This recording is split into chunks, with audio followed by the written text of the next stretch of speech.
প্রিয় একাদশ শ্রেণীর শিক্ষার্থীরা আমার, তোমরা সবাই কেমন আছো? আশা করছি তোমরা সবাই সুস্থ আছো, ভালো আছো এবং স্বাস্থ্যবিধি মেনে পরিবারের সবাইকে নিয়ে নিরাপদে বাসায় অবস্থান করছো। শিক্ষার্থীরা, আমি এটাও মনে করি যে তোমরা অবশ্যই ঘরে বসে তোমাদের যে পড়াশোনা সেটা চালিয়ে যাচ্ছ। তোমরা যদি পড়াশোনাটা চালিয়ে যাও এবং নিয়মিত ক্লাসগুলি করো, তাহলে আমাদের যে এই অনলাইন ক্লাসের যে উদ্যোগটা সেটি সফল হবে এবং তোমরাও অনেক উপকৃত হবে। তোমাদের সকলকে আমি আমার আজকের ক্লাসে আমার অনলাইন ভিত্তিক দ্বিতীয় ক্লাসে তোমাদের সবাইকে ওয়েলকাম জানাচ্ছি। আমি তাসনিম খায়ের, প্রভাষক, দর্শন বিভাগ, ঢাকা কলেজ, ঢাকা। শিক্ষার্থীরা, তোমরা জানো যে তোমাদের হচ্ছে যুক্তিবিদ্যার প্রথম পত্রের কোড হচ্ছে 121 এবং আমরা যে যতগুলো ক্লাস নিচ্ছি সেগুলো প্রথম অধ্যায়ের উপরে ক্লাসগুলো নেওয়া হচ্ছে। প্রথম অধ্যায়ের টাইটেলটি হচ্ছে যুক্তিবিদ্যা পরিচিতি। আজকে আমার দ্বিতীয় ক্লাস, কিন্তু তোমাদের যে অন্য কোর্স টিচার ম্যাডাম আছেন, তিনি অনেকগুলো ক্লাস নিয়েছেন এবং আশা করি তোমরা সেই ক্লাসগুলো উপভোগ করেছো। এবং আমরা যদি পূর্ব পাঠের কথা বলি যে আমরা এই ক্লাসগুলোতে তোমরা কি কি বিষয় জেনেছো, তাহলে আমরা প্রথম থেকে যদি বলতে চাই তাহলে তোমরা যুক্তিবিদ্যার উৎপত্তি ও ক্রমবিকাশ সম্পর্কে জেনেছো, যেখানে তোমরা প্রাচীন কাল থেকে শুরু করে সাম্প্রতিক সময় পর্যন্ত যুক্তিবিদ্যার যে বিকাশ সেটি সম্পর্কে ধারণা লাভ করেছো। তাছাড়া যুক্তিবিদ্যার যে ধারণা যে ক্লাসটি হয়েছিল সেখানে তোমরা যুক্তিবিদ্যার যে বেসিক ধারণাগুলো ছিল সেই সম্পর্কে জ্ঞান লাভ করেছো বা জানতে পেরেছো। তাছাড়া যুক্তিবিদ্যার সংজ্ঞা, যুক্তিবিদ্যার সন্তোষজনক সংজ্ঞাগুলো, যুক্তিবিদ্যার হচ্ছে যে বেসিক যে ধারণা সেগুলো সম্পর্কে তোমরা জেনেছো। তারপরে ক্লাসগুলোতে তোমরা হচ্ছে যুক্তিবিদ্যার স্বরূপ সম্পর্কে জেনেছো, যে যুক্তিবিদ্যাকে একটি বিজ্ঞান নাকি একটি কলা নাকি উভয়ই, যুক্তিবিদ্যাকে একটি আদর্শনিষ্ঠ বিজ্ঞান না বর্ণনামূলক বিজ্ঞান, বা যুক্তিবিদ্যাকে একটি ব্যবহারিক বিজ্ঞান না তত্ত্ববিজ্ঞান, এইসব স্বরূপ সম্পর্কে তোমরা জানতে পেরেছো। আজকে আমি তোমাদের একটি নতুন টপিক নিয়ে আলোচনা করবো, সেটি হচ্ছে যুক্তিবিদ্যার পরিসর, স্কোপ অফ লজিক, যেটাকে আমরা বলছি স্কোপ অফ লজিক। এখানে শিখন ফলটি কি? যুক্তিবিদ্যার পরিসর বর্ণনা করতে পারবে। আসো তাহলে আমরা যুক্তিবিদ্যার পরিসর সম্পর্কে জেনে নিই। যুক্তি বিষয়ক বিজ্ঞান হিসেবে যুক্তি হলো যুক্তিবিদ্যার মূল আলোচ্য বিষয়। যুক্তির বৈধতা বা অবৈধতা যাচাই করাই যুক্তিবিদ্যার মূল কাজ। অর্থাৎ তোমরা জানো যে যুক্তিবিদ্যার হচ্ছে মূল আলোচ্য বিষয় হচ্ছে যুক্তি, এবং যুক্তির বৈধতা এবং অবৈধতা কোনটা, সেটা হচ্ছে যে যুক্তিবিদ্যার কিছু নিয়ম আছে এবং সেই নিয়মগুলো যদি আমরা যুক্তি গঠনের ক্ষেত্রে প্রয়োগ না করি বা প্রয়োগে যদি কোনো সমস্যা হয়, তাহলে কিন্তু সেই যুক্তিটি অবৈধ হয়ে যায়, এবং এই বৈধতা এবং অবৈধতা যাচাই করে হচ্ছে যুক্তিবিদ্যার মূল কাজ। যুক্তি নিয়ে আলোচনা করতে হলে যুক্তির প্রকৃতি ও তার উপাদান নিয়েও কিন্তু আলোচনা করতে হয়, এবং এই যুক্তির প্রকৃতি এবং তার উপাদান নিয়ে যে আলোচনা, সেটাই হচ্ছে আসলে যুক্তিবিদ্যার পরিসর বা বিষয়বস্তু। অর্থাৎ প্রকৃতি এবং উপাদানগুলো নিয়ে কিন্তু যুক্তিবিদ্যা আলোচনা করে থাকে। শিক্ষার্থীরা, তোমরা জানো যুক্তিবিদ্যার সংজ্ঞাটি হচ্ছে যুক্তিবিদ্যা হচ্ছে ভাষায় প্রকাশিত চিন্তার বিজ্ঞান। অর্থাৎ এখানে চিন্তা একটি গুরুত্বপূর্ণ বিষয়, এবং যেহেতু চিন্তার স্বরূপ যদি আমরা বলি বা চিন্তার যদি বিষয়বস্তু নিয়ে আলোচনা করি, সেটা কিন্তু অনেক বড় একটি ক্ষেত্র বা সেক্টর, সেটা কিন্তু আমাদের যুক্তিবিদ্যার আলোচনার বিষয়বস্তু নয়। যুক্তিবিদ্যার হচ্ছে শুধুমাত্র অনুমান নিয়ে আসলে মূলত আলোচনা করে থাকে, এবং চিন্তা যদি আমরা ক্ষেত্র দেখি সেখানে কিন্তু স্মৃতি, কল্পনা, অনুমান এইসব ব্যাপারগুলো থাকে। কিন্তু স্মৃতি, কল্পনা বা অন্যান্য যে বিষয়গুলো আছে সেগুলো নিয়ে আসলে মনোবিজ্ঞান যে বিষয়টি আছে সেই বিজ্ঞান আলোচনা করে থাকে। কিন্তু যুক্তিবিদ্যা আসলে মূলত অনুমান নিয়ে আলোচনা করা হয়। এখন যদি আমরা যুক্তিবিদ্যার দিক থেকে বা চিন্তার বিষয়টি নিয়ে আলোচনা করি, তাহলে চিন্তার দুটি দিক রয়েছে। একটি হচ্ছে মানসিক অবস্থা, আর একটি হচ্ছে ভাষাগত প্রকাশ। এখন মানসিক অবস্থার মধ্যে কি রয়েছে? একটি হচ্ছে সার্বিক ধারণা, অবধারণ ও অনুমান, এবং ভাষাগত প্রকাশের মধ্যে রয়েছে পদ, যুক্তিবাক্য ও যুক্তি। আসো আস্তে আস্তে আমরা একটু জেনে নিই। প্রথমে দেখি সার্বিক ধারণা। একটা বিষয়ের অন্তর্গত সব সম্পর্কিত যে ধারণা থাকে সেটাই হচ্ছে সার্বিক ধারণা। সার্বিক ধারণা সদর্থক হতে পারে, আবার নয়ার্থকও হতে পারে। যেমন সব মানুষ মরণশীল, এখানে সার্বিক বলছি কারণ যে সব মানুষ, সবার সম্পর্কে একটা ধারণা দেওয়া হয়েছে যে সব মানুষ মরণশীল। অবধারণ বা মানসিক বাক্য, এটাকে আমরা ইংলিশে বলি জাজমেন্ট। দুটি সার্বিক ধারণার মধ্যে কোনো সম্বন্ধ স্থাপনের মানসিক প্রক্রিয়াকে অবধারণ বা মানসিক বাক্য বলে। অবধারণে কোনো একটি ধারণার সাথে আরেকটা ধারণার সম্পর্ক স্বীকার বা অস্বীকার করা হয়। যেমন আমার মনে দুধ এবং সাদা এই দুটি ধারণা আছে, এই দুটি ধারণার মধ্যে সম্বন্ধ স্থাপন করে যখন মনে মনে চিন্তা করা হবে যে দুধ হয় সাদা, তখন এর মানসিক প্রকৃতি হবে অবধারণ বা মানসিক বাক্য। তারপর দেখি অনুমান বা ইনফারেন্স। কোন প্রত্যক্ষ জ্ঞানের উপর নির্ভর করে পরোক্ষ জ্ঞানে উপনীত হওয়ার মানসিক প্রক্রিয়া হচ্ছে অনুমান। তোমরা এটা প্রিভিয়াস ক্লাসে জেনেছো। তার মানে কি, জানা সত্য থেকে অজানা সত্যে গমন করাটাই হচ্ছে অনুমান। যদি আমরা একটি উদাহরণ দিই, যে কোথাও যদি আমরা একটা ধোঁয়া দেখি, তাহলে আমরা কি মনে করি যে সেখানে আগুন আছে, কারণ আমরা সবসময় দেখি যে আগুনের সাথে ধোঁয়া থাকে। তাহলে আমাদের বাস্তব অভিজ্ঞতা থেকে আমরা একটা অজানা বিষয় সম্পর্কে জানতে পারি, কিন্তু অনুমান যে সবসময় সঠিক হবে তা নয়। এবং অনুমানটাকে যেন আমরা সঠিক করতে পারি বা নিশ্চিত আমরা যেন করতে পারি, সেজন্য কিন্তু যুক্তিবিদ্যা প্রয়োজন এবং যুক্তিবিদ্যার নিয়মগুলো আমাদের জানতে হবে, এবং সেই নিয়মগুলো কিন্তু যুক্তিবিদ্যা আলোচনা করে থাকে। অনুমান হচ্ছে দুই ধরনের, একটা হচ্ছে অবরোহ অনুমান, একটা হচ্ছে আরোহ অনুমান। অবরোহ অনুমান কোনটি? যেটা হচ্ছে সার্বিক যুক্তিবাক্য থেকে একটি বিশেষ যুক্তিবাক্যে গমন করার পদ্ধতি হচ্ছে অবরোহ অনুমান।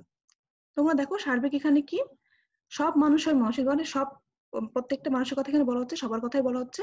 রহিম হয় একজন মানুষ, রহিম হয় একজন মানুষ এবং অতএব রহিম হয় মরণশীল।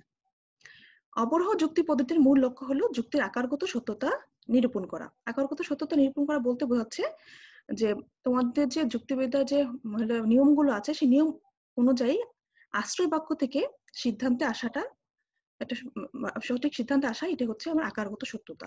এখানে আমরা যে এই দুটো বাক্য দেখতে পাচ্ছি, এই দুটি হচ্ছে আশ্রয় বাক্য আর এটি হচ্ছে সিদ্ধান্ত। তার মানে আকারগত সত্যতা নিরূপণ করা হচ্ছে অবরোহ অনুমানের লক্ষ্য। আর আমরা আরোহ অনুমান যে দেখি, এই পদ্ধতিতে বিশেষ বিশেষ দৃষ্টান্ত পর্যবেক্ষণের প্রেক্ষিতে একটি সার্বিক সিদ্ধান্ত প্রতিষ্ঠা করা হয়। যেমন ধরো, রহিম হয় মরণশীল, করিম হয় মরণশীল, যদু হয় মরণশীল, মধু হয় মরণশীল, অতএব সব মানুষ হয় মরণশীল। এখানে কিন্তু বিশেষ বিশেষ দৃষ্টান্ত, অর্থাৎ রহিম একটা বিশেষ ব্যক্তি, করিম, যদু, মধু সবাই কিন্তু বিশেষ, এবং বিশেষ বিশেষ মানুষের মরণশীলতা থেকে আমরা বলতে পারছি যে সব মানুষ হয় মরণশীল। আরোহ যুক্তিবিদ্যার মূল লক্ষ্য হচ্ছে আকারগত ও বস্তুগত সত্যতা প্রতিষ্ঠা করা। আকারগত বলতে বোঝাচ্ছে যেখানে নিয়মগুলো অনুসরণ করে একটি সঠিক সিদ্ধান্তে আসা, এবং বস্তুগত সত্যতা বলতে বোঝাচ্ছে যে আমাদের যে বাস্তবের সাথে যে মিল আছে কিনা সেটাও এখানে দেখা হয়, বাস্তবের সাথে মিল করে এটা সিদ্ধান্তে আসা হয়। এখন আমরা দেখছি যুক্তি। যুক্তি হলো অনুমানের ভাষায় প্রকাশিত রূপ। যদি আমরা উদাহরণ দিয়ে দেখি, সকল মানুষ হয় মরণশীল, সকল শিক্ষক হন মানুষ, অতএব সকল শিক্ষক হয় মরণশীল। তোমরা এখানে একটু আগে দেখতে পেরেছো, যেখানে প্রথম দুটি হচ্ছে আশ্রয় বাক্য এবং শেষের যে লাইনটি সেটি হচ্ছে সিদ্ধান্ত। আচ্ছা, যুক্তি বাক্য যেখানে বলছে প্রপোজিশন। যুক্তি গঠিত হয় যুক্তিবাক্য দ্বারা। দুটি পদের মধ্যে সদর্থক বা নয়োর্থক কোন প্রকার সম্পর্কের প্রকাশকে যুক্তিবাক্য বলে, অর্থাৎ দুটি পদের মধ্যে সম্বন্ধের বর্ণনাকে যুক্তিবাক্য বলে। যেমন এখানে দুটি পদ দিচ্ছে, আম এবং মিষ্টি। মিষ্টি, এটা হচ্ছে আম হয় মিষ্টি, এটা দুটি পদের মধ্যে একটি সম্পর্ক স্থাপন করা হয়েছে, এটা হচ্ছে যুক্তিবাক্য। এবং তোমরা যদি দেখো যে যুক্তিবাক্য কিন্তু আমরা যে ব্যাকরণের যে বাক্য দেখি সেই বাক্য থেকে কিন্তু আলাদা, কারণ ব্যাকরণ হচ্ছে আমরা অনেক ধরনের মূলত 5 ধরনের বাক্য দেখতে পারি, কিন্তু এই 5 ধরনের বাক্যের মধ্যে বিবৃতিমূলক যে বাক্যগুলো সেগুলোকে আমরা যুক্তিবাক্য হিসেবে ধরে নিই। অন্যান্য যে বাক্য, যেমন প্রশ্নমূলক বা আদেশমূলক, সেই বাক্যগুলো কিন্তু যুক্তিবাক্য হিসেবে ধরা হয় না। আচ্ছা, এখানে হচ্ছে পদ। যে শব্দ বা শব্দ সমষ্টি কোনো যুক্তি বাক্যের উদ্দেশ্য বা বিধেয় হিসেবে ব্যবহৃত হয় বা হতে পারে তাকে পদ বলে। আচ্ছা, তোমরা দেখো যে শব্দ বা শব্দ সমষ্টি, এখানে দেখছো গরু হয়, 1 নম্বর উদাহরণ দেখো, গরু হয় চতুষ্পদ, অর্থাৎ এখানে গরু একটি শব্দ, চতুষ্পদ একটি শব্দ। তাহলে যে শব্দগুলো উদ্দেশ্য এবং বিধেয় হিসেবে ব্যবহৃত হয়, এখানে গরু হচ্ছে উদ্দেশ্য এবং চতুষ্পদ এই হচ্ছে বিধেয়। এবং তোমরা জানো যে একটি বাক্যে হচ্ছে উদ্দেশ্য বিধেয় থাকে। উদ্দেশ্য হচ্ছে যাকে উদ্দেশ্য করে কিছু বলা হয়, আর বিধেয় হচ্ছে যা বলা হয়, যাকে সম্পর্কে, মানে যার সম্পর্কে কিছু বলা হয় সেটি হচ্ছে বিধেয়। তাহলে এখানে যে শব্দ বা শব্দ সমষ্টি কোনো যুক্তিবাক্যের উদ্দেশ্য এবং বিধেয় হিসেবে ব্যবহৃত হয় বা হতে পারে তাকেই পদ বলছে। তাহলে এখানে গরু হচ্ছে একটি পদ এবং চতুষ্পদ একটি পদ। আবার 2 নম্বরে দেখো, আমার ছোট ভাই হয় মেধাবী ছাত্র, এখানে আমার ছোট ভাই এটা হচ্ছে উদ্দেশ্য এবং মেধাবী ছাত্র এটা হচ্ছে বিধেয়, এই দুটো কিন্তু পদ হিসেবে চিহ্নিত করা যাচ্ছে। আরেকটা জিনিস খেয়াল করে দেখো, যখন আমরা একটি যুক্তিবাক্য গঠন করব সেক্ষেত্রে কিন্তু একটি সংযোজক থাকে, যেখানে যেমন গরু হয় চতুষ্পদ, আমার ছোট ভাই হয় মেধাবী ছাত্র, এই যে হয় শব্দটি, এটা কিন্তু একটি সংযোজক অর্থাৎ দুটি পদের মধ্যে একটি সম্পর্ক রক্ষা করলে কিন্তু একটা যুক্তি বাক্য সৃষ্টি হয়। আসলে আমরা এখন সংযোজকের যে সেটা দেখিনি সংজ্ঞাটি। একটি যুক্তি বাক্যের হচ্ছে 3টি অংশ থাকে, তার মধ্যে একটি হচ্ছে সংযোজক। সংযোজকের উদ্দেশ্য ও বিধেয়ের মধ্যে সংযোগ রক্ষা করে। অর্থাৎ আমরা একটু আগে উদাহরণ দেখলাম যে উদ্দেশ্য এবং বিধেয় একটি যুক্তি বাক্যে তার মানে সংযোজক হচ্ছে সেটি রক্ষা করে। এই সংযোজক কিন্তু কোনো পদ নয়, এটি হচ্ছে একটি চিহ্ন আমরা বলতে পারি। তাহলে এখানে যে উদাহরণ দেখো, করিম হয় ভালো, এখানে হয় হচ্ছে একটি সংযোজক। কোনো একটি যুক্তি বাক্য গঠন করতে হলে আমাকে উদ্দেশ্য, বিধেয় এবং একটি সংযোজক থাকতে হবে। এবং তোমরা যদি একটা উদাহরণ দেখো যে সূর্য হচ্ছে পূর্ব দিকে উদিত হয়, এটি কিন্তু একটি সুন্দর বাক্য এবং একটি অর্থ প্রকাশ করছে, কিন্তু এটা কিন্তু যুক্তি বাক্য হবে না, কারণ এখানে আমাদের সংযোজকটাকে বসাতে হবে। সেটা কিভাবে? যদি আমরা বলি যে সূর্য হয় এমন একটি নক্ষত্র যে পূর্ব দিকে উদিত হয়, তাহলে সেটা হবে আমার যুক্তি বাক্য, কারণ আমাদেরকে সংযোজকটা বসিয়ে কিন্তু একটা যুক্তি বাক্য গঠন করতে হবে। সেজন্য আমাদের এই ব্যাপারগুলো নিয়ে মানে সংযোজক, পদ, সেই ব্যাপারগুলো নিয়ে কিন্তু যুক্তিবিদ্যা আলোচনা করে। তাছাড়া যুক্তিবিদ্যা কতিপয় মৌলিক নিয়মের আলোচনা করে, যেমন সেই নিয়মগুলো হচ্ছে কি অভেদ নিয়ম, বিরোধ নিয়ম, মধ্যম রহিত নিয়ম, পর্যাপ্ত হেতু নিয়ম, প্রকৃতির একানুগতিকতা নীতি। আসলে আমরা একটু দেখে নিই এগুলো কি। অভেদ নিয়ম হচ্ছে কোনো পদ বা বাক্যকে একই যুক্তি বা অনুমানে কেবল একটি অর্থে ব্যবহার করা যাবে। দার্শনিক লাইবনিস বলেছেন প্রত্যেকটি বস্তু যা তাই। যুক্তিবিদ কপির ভাষায় প্রত্যেকটি বস্তু তার নিজ প্রকৃতির সদৃশ। অর্থাৎ আমরা কোনো একটি পদ বা বাক্য একই যুক্তি বা অনুমানে কেবল একটি অর্থে ব্যবহার করবো। মানুষ পদটি আমরা অতীত, বর্তমান, ভবিষ্যৎ যখনই ব্যবহার করি সেই মানুষকে মানুষ হিসেবেই কিন্তু ব্যবহার করবো, অন্য কোনো অর্থে কিন্তু ব্যবহার করা যাবে না। এটা একটা নিয়ম, সেই নিয়মটা ফলো করতে হবে। বিরোধ বাদক নিয়ম, সেটা হচ্ছে একই সময়ে একই গুণকে কোনো বস্তু সম্পর্কে স্বীকার এবং অস্বীকার করা যায় না। উদাহরণস্বরূপ যদি বলা হয়, কোনো লোক একই সময়ে সৎ বা অসৎ অথবা জীবিত মৃত হতে পারে না। এর অর্থ হলো কোনো বস্তু একই সঙ্গে দুটি বিরোধী গুণের কিন্তু অধিকারী হতে পারবে না। একটা হচ্ছে নিয়মবদ্ধ নিয়ম। এই নিয়মের কোনো বাক্য হয় সত্য নয় মিথ্যা। এই বাক্য অনুসারে কোনো বাক্যকে হয় সত্য না হয় মিথ্যা হতে হবে। সত্য এবং মিথ্যার অন্য কোনো বিকল্প কিন্তু হওয়া যাবে না। যেমন ছেলেটি খারাপ নয়, বাক্যটিকে যদি আমরা অস্বীকার করি তাহলে অর্থ কি ছেলেটি ভালো, এই বাক্যটিকে স্বীকার করা হয়ে যায়। এবং এই নিয়মগুলো যদি আমরা ফলো না করি তাহলে কিন্তু আমাদের যুক্তি বাক্য তৈরিতে বা যুক্তিবিদ্যার যে সেটা কিন্তু আমাদের ফলপ্রসূ হবে না। আরেকটা কি হচ্ছে পর্যাপ্ত হেতু নিয়ম। এই নিয়ম অনুসারে জগতের কোনো কিছুই অহেতুক নয়, প্রত্যেক বস্তু বা ঘটনার পেছনে যথেষ্ট কারণ আছে।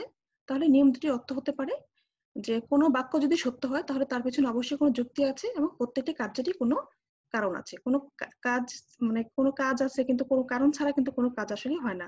এই যে তোমরা পড়াশোনা করছো, তোমাদের অবশ্যই একটা উদ্দেশ্য আছে, কারণ উদ্দেশ্য ছাড়া কোনো কারণ ছাড়া কিন্তু কোনো হচ্ছে না, মানে কোনো কাজই হয় না। প্রত্যেকটা কাজের পিছনে একটা কারণ থাকে, ঠিক আছে? প্রকৃতির একানুবর্তিতা নীতি। আমরা প্রকৃতিতে দেখতে পাই অনেক বৈচিত্র্য, কিন্তু বৈচিত্র্য থাকা সত্ত্বেও সর্বত্রই প্রকৃতি তার নিয়ম অনুযায়ী চলে, এখানে এলোমেলো বা খামখেয়ালির কোনো স্থান নেই। এটাই হলো প্রকৃতির নিয়মাবর্তিতা নীতি। অর্থাৎ প্রকৃতি সবসময় একইভাবে কাজ করে যায় যদি একই অবস্থা বিরাজ থাকে। প্রকৃতির নিয়ম নীতি একটি মৌলিক নিয়ম, সে অনুসারে প্রকৃতির একই রূপ পরিস্থিতিতে সবসময় একইভাবে আচরণ করে থাকে। এটা একটি নিয়ম, সেই নিয়মটা কিন্তু যুক্তিবিদ্যায় আলোচনার ক্ষেত্রে চলে আসছে। যদি একই অবস্থার পুনরাবৃত্তি ঘটে তাহলে প্রকৃতিতে একই রূপে ঘটনা ঘটে থাকে। উদাহরণস্বরূপ যদি আমরা বলি যেসব অবস্থায় আগুন অতীতে দহন করেছে সেসব অবস্থায় আগুন ভবিষ্যতেও দহন করবে। অর্থাৎ প্রকৃতি সবসময় একই কাজ করে থাকে যদি পারিপার্শ্বিক সকল অবস্থা একই রকম থাকে। এই নিয়মটা কিন্তু যুক্তিবিদ্যায় আলোচনার বিষয়বস্তুর মধ্যে পড়ে যায় এবং এই প্রত্যেকটা নিয়মে কিন্তু যুক্তিবিদ্যার মানে প্রত্যেকটা ঘটনায় বা যুক্তিবাক্য ঘটনে বা যুক্তিতম ঘটনা যেভাবে হোক প্রত্যেকটা ক্ষেত্রে কিন্তু নিয়মগুলো প্রযোজ্য হয়। জ্ঞানের স্বরূপ ও উৎস।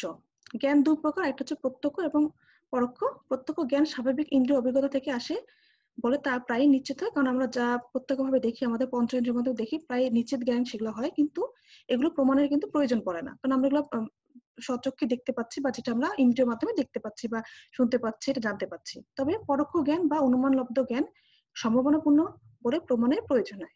পরোক্ষ জ্ঞানই যুক্তিবিদ্যার আলোচ্য বিষয়।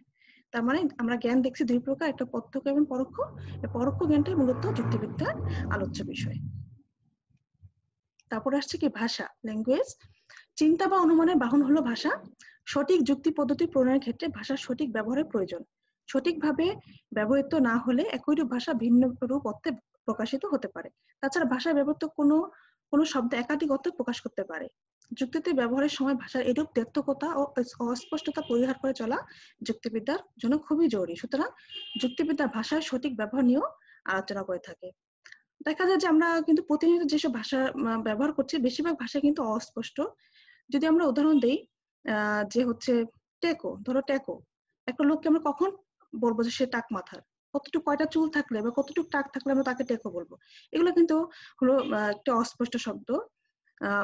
আবার ধরো যেমন যেখানে দ্ব্যর্থকতা, একই শব্দ দুই ধরনের অর্থ থাকতে পারে। যেমন ধরো লাইট বলতে আমরা কিন্তু আলো বুঝি, আবার লাইট বলতে একটা হালকা জিনিসকেও বুঝি। তাহলে সেই ক্ষেত্রে কিন্তু ভাষা আমাদের প্রয়োগের ক্ষেত্রে আমাদের জানতে হবে কিভাবে ভাষার হচ্ছে সঠিক ব্যবহার করা যায়, সেটা নিয়েও কিন্তু যুক্তিবিদ্যা আলোচনা করছে। যুক্তিদোষ বা অনুপপত্তি। যুক্তিবিদ্যা যুক্তি পদ্ধতি সম্বন্ধে কতগুলো নিয়ম কানুন নির্দেশ করে। এই নিয়মগুলো অমান্য করলে যুক্তি ত্রুটিপূর্ণ হয়ে ওঠে। এই ত্রুটির স্বরূপ জানা থাকলে সহজেই তাদেরকে পরিহার করা যায়। সুতরাং যুক্তিবিদ্যার ত্রুটিপূর্ণ যুক্তি বা অনুপপত্তি নিয়েও আলোচনা করা, অর্থাৎ ফ্যালাসি থাকে। যদি আমরা নিয়ম পদ্ধতিগুলো সঠিক মতো ফলো না করি, তাহলে আমাদের যুক্তির যে দোষ হয়ে যায় বা যুক্তি অনুপপত্তি সৃষ্টি হয় আমাদের ইয়ার ক্ষেত্রে। সেজন্য এই যুক্তিদোষ বা অনুপপত্তি নিয়েও কিন্তু যুক্তিবিদ্যা আলোচনা করে থাকে। প্রতীক। যুক্তিবিদ্যার প্রতীকের ব্যবহার খুবই গুরুত্বপূর্ণ। এই কালে যুক্তিবিদ্যার যুক্তির বৈধতা বিচারের কাজটিকে সহজতর করার জন্য যুক্তিকে নানা প্রকার প্রতীকের মাধ্যমে প্রকাশ করেন। বিশেষ করে জটিল যুক্তিকে সংক্ষেপে প্রকাশ করার জন্য তারা প্রতীকের ব্যাপকভাবে ব্যবহার করেন। তাই যুক্তিবিদ্যার বিষয়বস্তুতে প্রতীকী যুক্তিবিদ্যা অন্তর্ভুক্ত। তোমরা তোমাদের যে লাস্ট চ্যাপ্টার 8ম অধ্যায়ে কিন্তু এই প্রতীক সম্পর্কে জানবে, এবং সেই প্রতীক ব্যবহার করে কিন্তু এই যুক্তিবিদ্যার যে হচ্ছে জটিল যে বিষয়গুলো আছে সেটাকে সহজভাবে কিন্তু প্রকাশ করা যায়, এবং সেটা নিয়ে কিন্তু যুক্তিবিদ্যা আলোচনা করছে। তারপরে যদি আমরা দেখি যে যুক্তির যে বিভিন্ন উপাদান আমরা বলেছি, সেই উপাদান হিসেবে সংজ্ঞাকে দেখতে পারি। একটি সংজ্ঞা বলতে বোঝাচ্ছে যে একটি পদের অর্থ সুস্পষ্ট ও সুনির্দিষ্টভাবে প্রকাশ করা যায় সংজ্ঞার মাধ্যমে।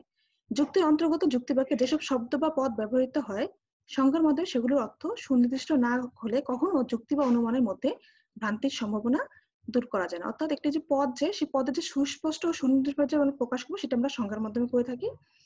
যদি আমরা বলি যে মানুষ পদের কিন্তু অনেক বৈশিষ্ট্য আছে, কিন্তু তাদেরকে যদি আমরা তার যে মৌলিক যে গুণ, যে জীববুদ্ধি এবং বুদ্ধিবৃত্তি, এই দুটোর মাধ্যমে যদি প্রকাশ করে যে মানুষ হচ্ছে বুদ্ধিবৃত্তি সম্পন্ন জীব, তাহলে কিন্তু তার হচ্ছে পূর্ণ প্রকাশটা আমরা করতে পারি। এটাই হচ্ছে সেই সংজ্ঞা, যেটা আমরা কোনো পদের হচ্ছে স্পষ্টভাবে প্রকাশ করা, এবং সেই স্পষ্টভাবে প্রকাশ করতে পারলে কিন্তু আমাদের সব করতে আমরা যুক্তির যে বাক্য গঠন সেটা আমরা করতে পারি।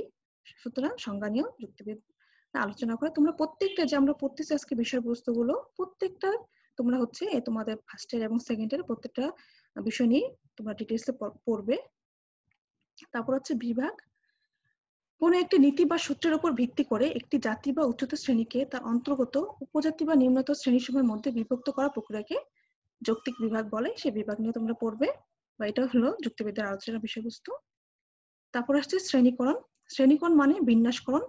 কোনো বিশেষ উদ্দেশ্য নিয়ে সাদৃশ্য ও বৈসাদৃশ্যের ভিত্তিতে বস্তু বা ঘটনাসমূহকে একত্রে সন্নিবেশিত করার মানসিক প্রক্রিয়াকে বলা হচ্ছে শ্রেণীকরণ। কারণ আমাদের আশেপাশে সব কিছু অনেক জটিল আকারে থাকে, এবং তখন যদি আমরা কোনো একটা সূত্রের ভিত্তিতে বা নিয়মের ভিত্তিতে সাদৃশ্য বা বৈশিষ্ট্যের ভিত্তিতে কোনো একটা বিষয়কে বা কোনো একটা বস্তুকে আমরা যদি আলাদা করতে পারি বা শ্রেণীকরণ করতে পারি, তাহলে সেটা আমাদের ক্ষেত্রে কিন্তু সুবিধা হয়। যেমন মেরুদণ্ডী প্রাণী বা অমেরুদণ্ডী প্রাণী, এটার ভিত্তিতে যদি আমরা বিচার করে প্রাণীদেরকে আলাদা করতে পারি, শ্রেণীকরণ করতে পারি, তাহলে কিন্তু আমাদের কাজেরও সুবিধা হয়। এটা নিয়ে আলোচনা করছে যুক্তিবিদ্যা। তারপর হচ্ছে ব্যাখ্যাকরণ। ব্যাখ্যাকরণ মানে হচ্ছে স্পষ্টকরণ। কোনো দুর্বোধ্য অস্পষ্ট বিষয়কে সুস্পষ্টকরণ বা সহজবোধ্য করাকে বলা হচ্ছে ব্যাখ্যাকরণ।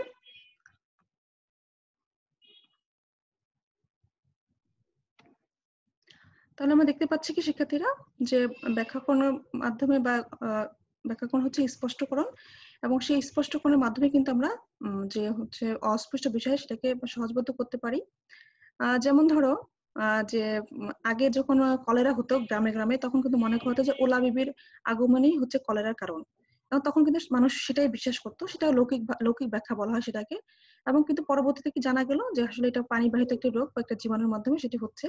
তার মানে কি এখানে ব্যাখ্যা করা হয়, লৌকিকভাবে করা হয়, বৈজ্ঞানিকভাবে করা হয়, এবং ব্যাখ্যা কে কোনটাকে মানে গ্রহণ করবে সেটা নির্ভর করে মানুষের বুদ্ধি, বিচার, বিবেচনা বা শিক্ষার উপর।